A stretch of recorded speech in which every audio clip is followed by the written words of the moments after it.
Baik, Assalamualaikum warahmatullahi wabarakatuh. Salam sejahtera untuk kita semuanya. Kita kembali di media pembelajaran secara daring ya untuk pertemuan 13. Video ini akan membahas materi tentang perancangan berorientasi objek untuk multi-class. Baik ya. Pokok bahasan pada materi ini ya, yang pertama ada pendahuluan, lalu yang kedua ada hubungan antar kelas, lalu yang ketiga ada inheritance, dan yang keempat ada polymorphism. Baik, kita masuk ke pendahuluan ya. Keunggulan utama dari bahasa pemrograman yang berorientasi objek adalah pada kemampuan dalam membangun sebuah program yang besar. Dalam merancang program yang menggunakan beberapa kelas, perlu mempertimbangkan hubungan antar kelasnya. Ya. Oke, kita bahas yang berikutnya adalah notasi ya. Notasi. Pendekatan perancangan berorientasi objek dan pemrograman berorientasi objek telah menjadi metodologi yang cukup stabil. Notasi yang digunakan untuk perancangan berorientasi objek adalah salah satunya adalah UML atau Unified Modeling Language. Ya. Hubungan antar kelas. Hubungan yang paling sederhana adalah hubungan antara dua kelas yang independen satu sama lainnya. Sebuah kelas dapat menggunakan layanan atau objek yang lainnya yang disebut dengan asosiasi. Sebuah kelas mungkin dibuat oleh kelas lain atau mengandung kelas lain yang merupakan bagian dari dirinya sendiri. Hubungan kolektif dapat berupa agregasi atau komposisi. Kemudian, kelas memungkinkan mewarisi seluruh atribut dan operasi dari kelas induknya. Dan juga memiliki nama yang unik, atribut dan operasi yang berbeda dengan kelas induk. Bentuk hubungan antar kelas induk dan anak adalah generalisasi. Asosiasi menggambarkan interaksi yang mungkin terjadi antara suatu objek dengan objek lainnya. Asosiasi memungkinkan suatu kelas untuk menggunakan atau mengetahui atribut atau operasi yang dimiliki oleh kelas lain. Ada dua jenis asosiasi. Pertama adalah asosiasi dua arah. Seperti ini ya. Bisa menggunakan uh, garis lurus ya tanpa arah panah ya atau bisa menggunakan arah panah ya. Bisa keduanya nih ya. Tapi biasanya yang paling umum kalau menggunakan asosiasi dua arah kita menggunakan yang ini ya, tanpa arah ya, yang tanpa tanda panah. Lalu yang kedua adalah asosiasi satu arah atau pasif. Dia menuju ke arah tertentu ya, ke arah kelas tertentu. Seperti ini ya, misalkan dia menuju ke arah kelas yang ada di sini, berarti panahnya di sini. Ini nggak pakai panah di sebelah kiri. Oke, itu ya. Nanti kita contohkan ada di slide berikutnya.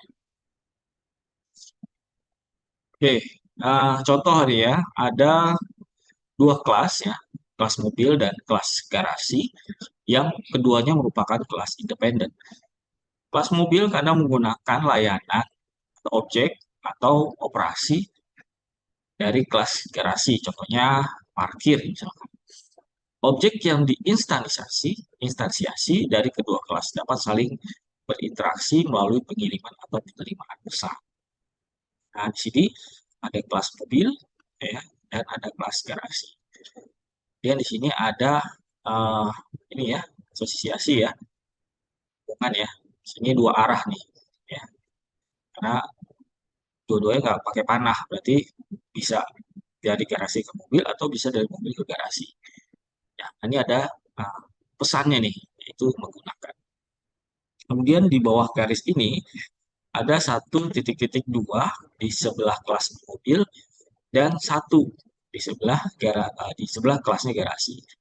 Nah, ini merupakan yang namanya multiplisitas. Ya, ada beberapa jenis multiplisitas. Oke, nanti kita lihat contohnya.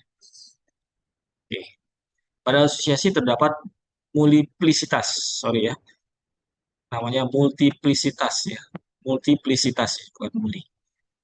Multiplisitas adalah jumlah banyaknya objek sebuah kelas yang berrelasi dengan objek lain pada kelas yang berasosiasi dengan kelas tersebut. Ini ada lima tipe multiplicitas ya.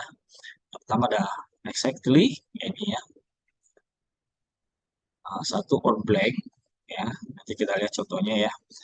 Lalu ada yang kedua adalah zero or one ya, 0,1. Jadi artinya 0,1 itu minimal 0, maksimal 1. Itu ya bacanya ya. Minimal 0, maksimal 1. Kemudian ada zero or more ya.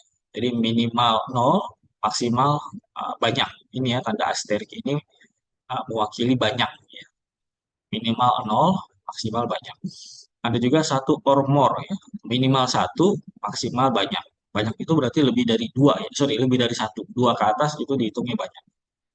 Kemudian ada specific range ya, misalkan 7 ke 9. Ya, ini biasanya jarang sih, jarang digunakan. Sering digunakan yang 4 ini.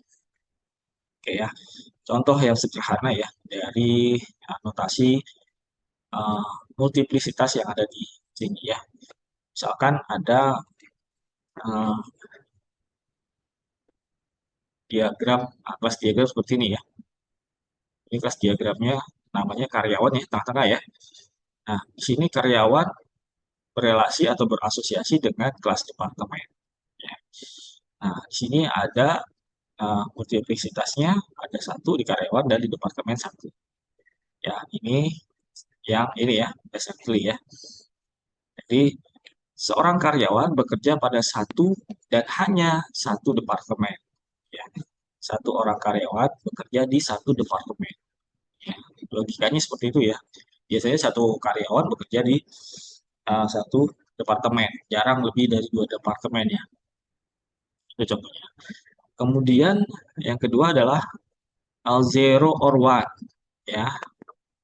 Minimal 0, maksimal 1. Ya. Misalkan seorang karyawan memiliki satu suami atau istri atau tidak punya suami atau istri. Itu ini ya. Nah, ini satu karyawan minimal 0, ya 0 itu berarti belum punya suami atau istri, atau maksimal 1. Ya maksimal biasanya suami atau istrinya 1. Gitu ya. Ini uh, multiplicitasnya. Ya. Kemudian zero or more. Ya, zero or more berarti minimal 0, maksimal banyak. Kalau di sini saya gambarkan seperti ini ya. Karyawan berasosiasi dengan kelas lembur ya. Satu karyawan minimal tidak punya sama sekali hari lembur dan maksimal punya hari lembur beberapa hari gitu ya. Jadi misalkan dia karyawan tidak punya hari lembur bisa jadi karena dia karyawan baru misalkan dia belum punya hak untuk mendapatkan lembur gitu ya. Hingga maksimalnya banyak. Ya, maksimalnya banyak berarti karyawan bisa uh, memiliki hak lembur lebih dari 1 hari. Biasanya kalau di perusahaan 7 sampai 10 hari ya dalam setahun. Nah, hubungannya seperti ini. 0 ke banyak gitu ya. 0 ke banyak. Kalau ini kan 0 ke 1 ya. Jadi minimal 0 suami atau istri, maksimal 1. Kalau ini minimal 0 lembur, ya maksimal banyak. Oke ya. Itu yang ketiga. Yang keempatnya, one or more ya. Minimal 1, maksimal banyak. Ini ya. Contohnya, mana ya? Oh, di job desk ya. Job desk. Satu karyawan memiliki minimal satu job desk dan maksimal banyak apa job desk. Gitu ya. Biasanya karyawan punya job desk ya. Nah, di situ di job desk-nya ada beberapa tuh. Minimal satu, maksimal uh, more ya atau banyak. Oke ya. Nah, ini yang ini nih, yang sebelah kirinya ya. Antara kelas karyawan dengan kelas mobil. Satu karyawan mempunyai mobil ya minimal 0 ya. Kendaraan lah ya. Contohnya mobil minimal 0, maksimal 1. Ya, contohnya ya. Atau bisa juga kalau misalkan karyawannya punya lebih dari satu mobil, ya berarti ini jangan pakai satu, misalkan pakai banyak. Ini ya, contohnya ya. Oke. Kemudian 1 sampai 2 mobil ya, minimal 1, maksimal 2, ya memiliki satu garasi. Biasanya garasi ya tergantung garasinya ukurannya besar apa kecil. Kalau besar biasanya maksimal 2 mobil. Ya, kalau kecil ya cukup minimal 1 mobil. Oke, ya, ini hubungan antara kelas mobil dengan kelas garasi. Oke, itu contoh-contoh yang saya buat untuk multiplicitas. Ya, hubungan uh, antar kelas. Oke, lanjut ya. Nah, ini ada juga contoh antara ada 3 kelas ya, dosen, mata kuliah, dan mahasiswa. Di sini digambarkan uh, asosiasinya menggunakan asosiasi satu arah ya.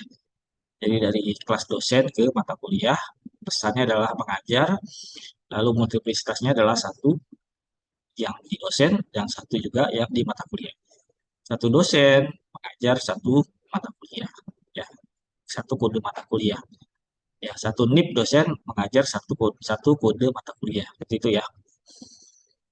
Kemudian ada kelas mahasiswa yang berasosiasi juga dengan mata kuliah. Satu atau banyak mahasiswa mengambil satu kode mata kuliah. Ini sebenarnya bisa satu ke banyak ya dosennya. Karena dosen kan tidak hanya satu ya, bisa lebih dari satu. Harusnya multiplicitasnya mirip seperti mahasiswa. Satu, minimal satu, maksimal banyak dosen gitu ya. Kalau dia kan sama nih, minimal satu, maksimal banyak mahasiswa mengambil satu mata kuliah. Oke, seperti itu ya. Nah, ini kalau digambarkan dengan bahasa pemrograman di Java ya, public class A, public class B, dan sebagainya. Dia berasosiasi.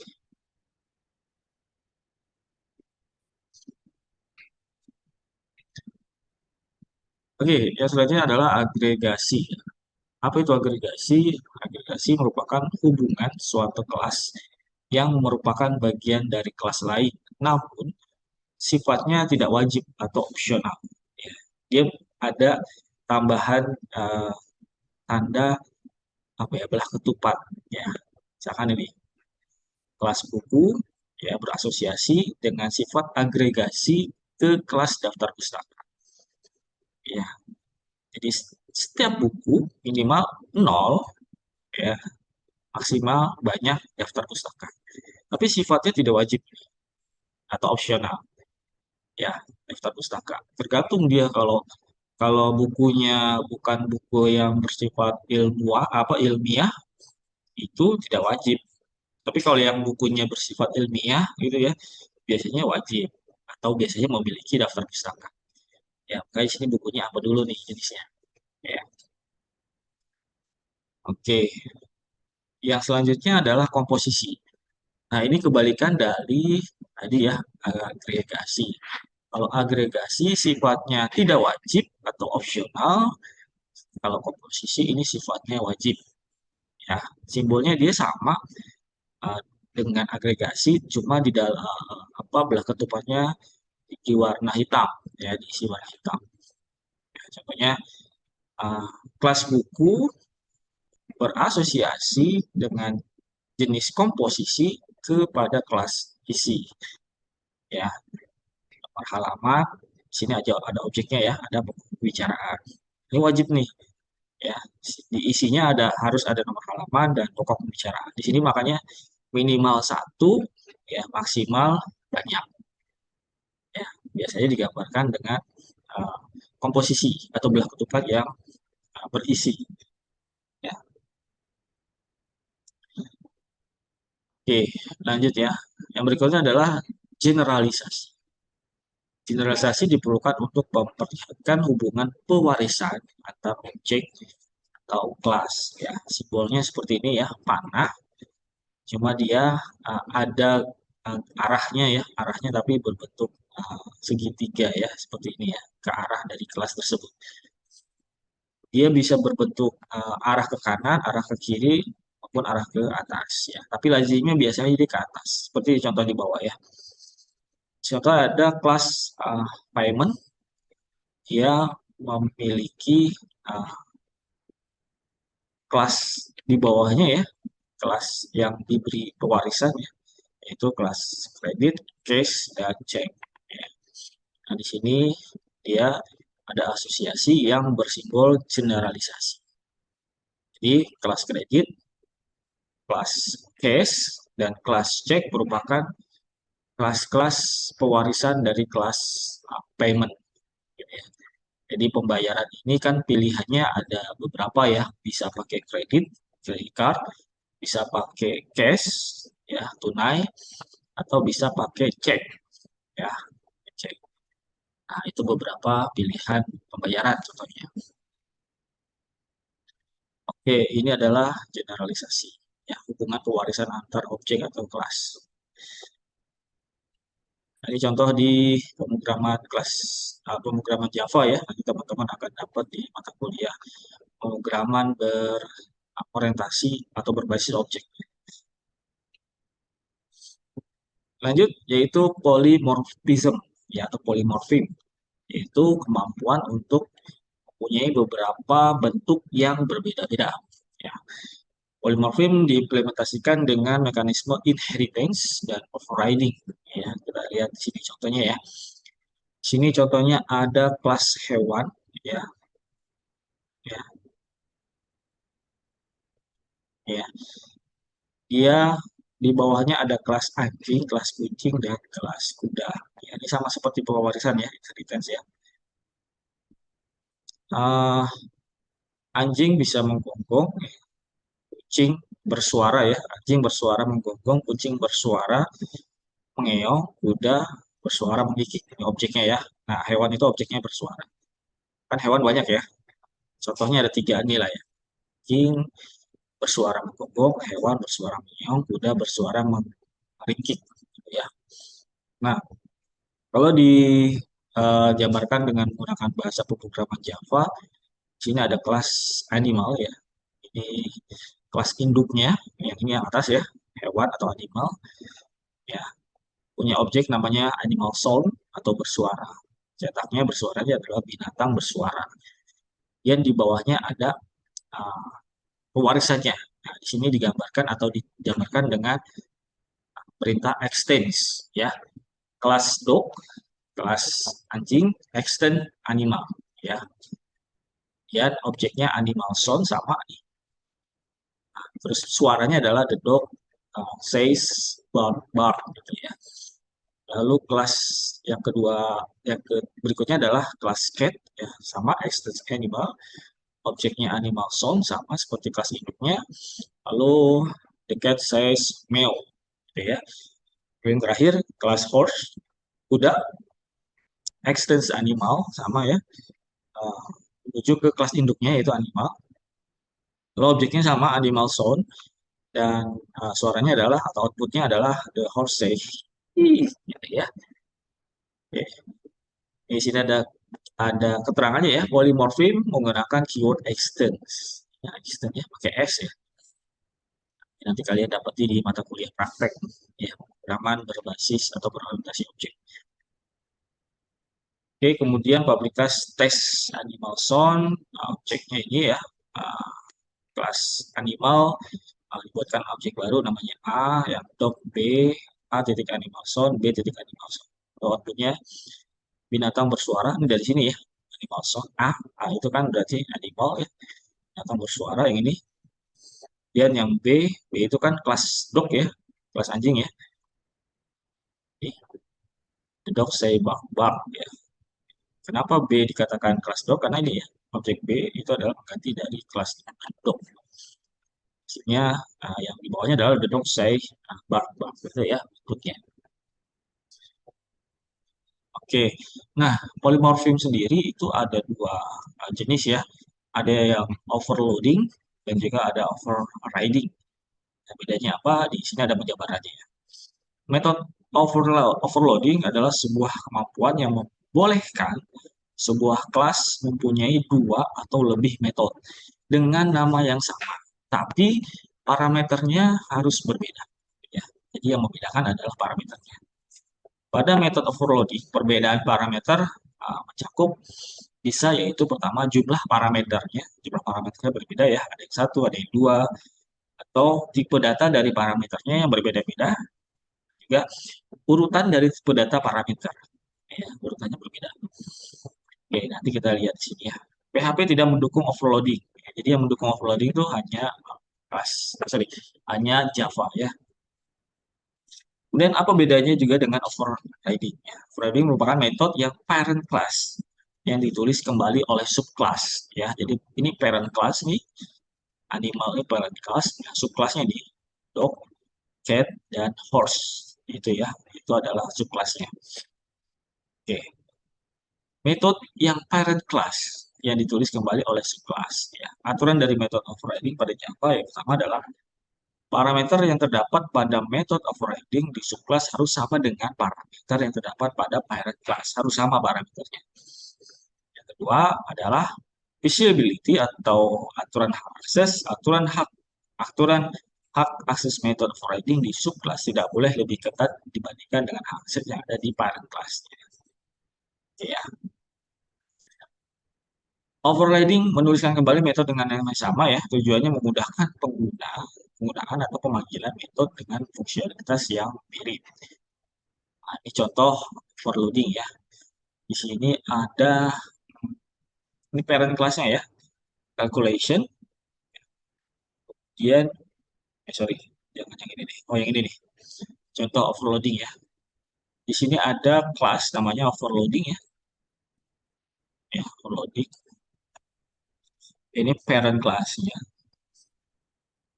Kemudian ada objek yang namanya jumlah ya di parent class dia punya objek ya namanya jumlah ya parameternya ada dua yaitu A dengan tipe data integer dan B dengan tipe data integer juga. Oke ya. Kemudian di sini ada hmm, objek juga ya objek juga namanya jumlah tapi dengan parameter yang berbeda. Kalau yang atas tadi dua ya yang di parent. Tapi yang di subclassnya ini ada tiga, ya. Ada tambahan parameter tiga variabel, sorry variabel C, tipe datanya integer, ya. Terus di bawahnya lagi itu juga ada uh, objek namanya jumlah, ya. Tapi beda di tipe datanya. Dia hampir sama dengan parameter yang ada di superclass, ya. Tapi bedanya di tipe data yang ada di variabel A, ya. Kalau yang di superclass A-nya itu tipe data integer, kalau yang di subclass ini A-nya double ya, double A dan integer B, gitu ya. Terus yang ketiga nih ada lagi objek jumlah, tapi beda. Ini sama nih sama yang atas ya, integer B, double A, cuma dia dibalik parameternya. Yang kalau yang atasnya ini adalah double A baru integer B. Nah, yang ini adalah integer B baru double A, gitu ya. Nanti akan hasilnya seperti ini.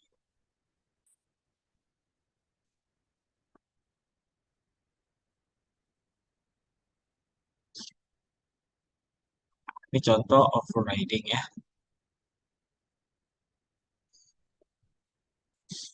Ini ya.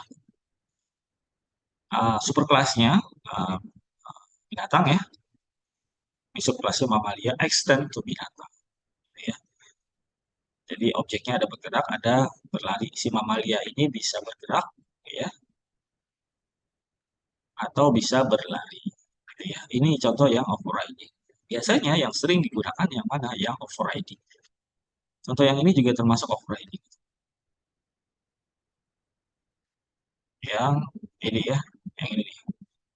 Ini ya, yang contoh polymorphism ini contoh yang overriding.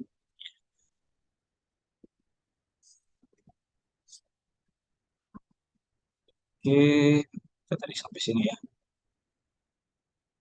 Oke ya, di sini contohnya kita lanjut di sini ya. Di sini ada superclass namanya binatang ya, objeknya bergerak ya. Lalu nanti outputnya adalah binatang bergerak sesuai kemampuannya.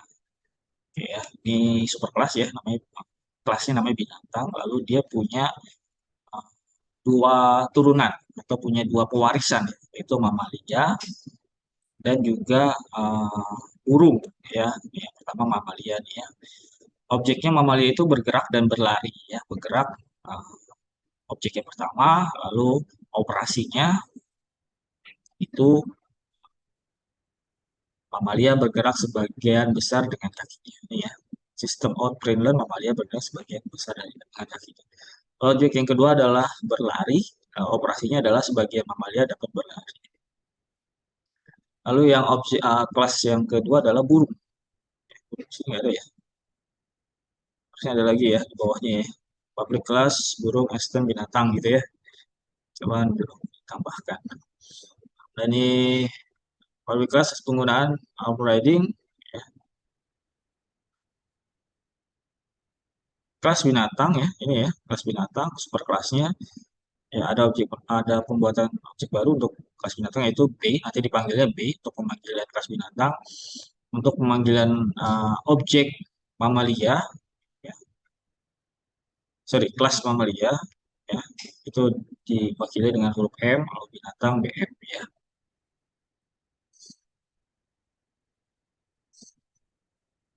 Oke, di sini metode semua bergerak ya, gerak, ini bergerak, ini ada juga yang berlari. Oke, ya. B titik bergerak ya. Jadi nanti outputnya adalah binatang bergerak sesuai pokoknya. Kenapa? Karena B ya. Lalu M itu adalah mamalia ya. Mamalia bergerak sebagian besar dengan kakinya. Ya. Mamalia bergerak sebagian besar dengan kakinya. Dan BM itu adalah dari binatang ya, dari binatang, tapi untuk kelas mamalia ya, ini ya, berarti yang ini ya.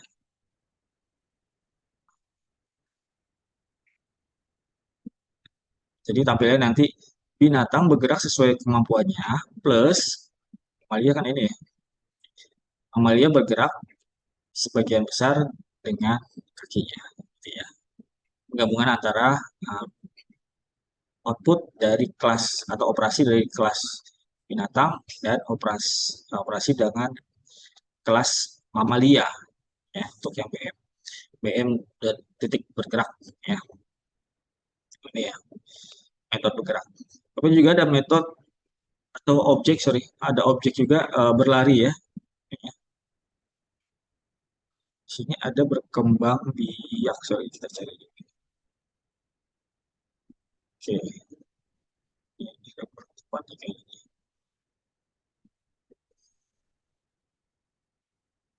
Saya berkembang biak itu. Oh, ada di sini, sorry ya. Ada juga ya. Eh, ada titik berkembang biak ya ini ya. Binatang berkembang biak sesuai kemampuannya. Yang ini ya. Ya, berarti binatang berkembang biak sesuai ke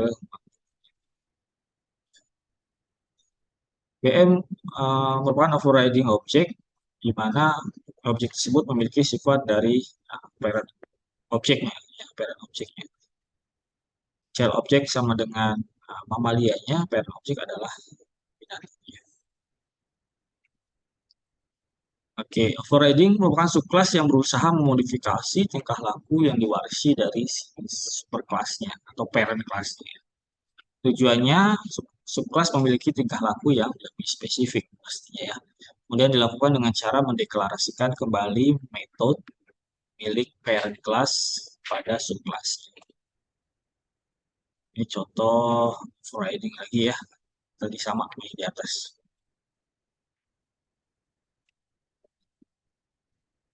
Oke, ini contoh terakhir ya, overriding di Python kalau ini ya. Kelas kendaraan, ini ya, super kelasnya. Kemudian kelas mobil, eh, kalau ini kan pakai Python ya, kalau pakai Java, extend gitu ya, extend kendaraan ya. Ini subkelasnya atau kelas anaknya. Objeknya berjalan ya, berjalan dengan cepat. Oh, ini mirip-mirip lah dengan yang tadi, cuma beda bahasa pemrograman.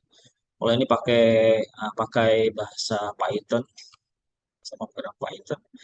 Kalau yang di atasnya